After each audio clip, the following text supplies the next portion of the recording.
Rotzlöffel! Servus, haben wir mir seid die Rotzlöffel! Ein Highlight haben wir zu verkünden, gell? Oktoberfest auf der AIDA 2019 und wir Rotzlöffel sind wieder dabei Ende September, gell? Wir machen das Ganze jetzt so, wir nehmen euch jetzt auf eine Reise mit, vorab schon, gell? Und zeigen euch, wo es denn überall hingeht, gell? Wir sind auf unserer Rotzlöffel-Couch und beamen uns jetzt quasi mit euch um, gell? Tipp da einmal ein, die erste Station. Oh.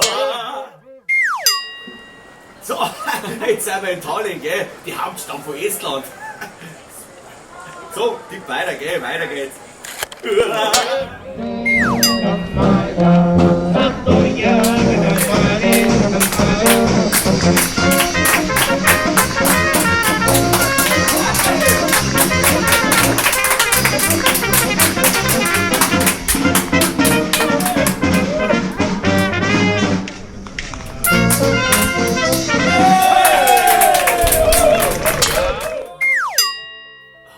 Schaut mal den schönen Senatplatz in Helsinki an. Und jetzt beamst du uns weiter auf Stockholm, gell? Jawohl. Letzter Tag unserer Reise. Oh. Jetzt sind wir in Brasilien, was hast du jetzt wieder eingefallen? Hör mal dabei! Oh, Schatzi, Stockholm, hä? Ich würde sagen, jetzt genießen wir unseren letzten Abend nochmal auf hoher See, oder? Ja, das machen wir.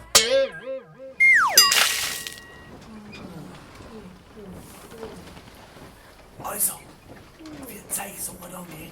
Das war jetzt unser kleiner Vollgeschmack auch wieder bei der Oktoberfestreise. Vielleicht sehen wir uns live, aber die Servus.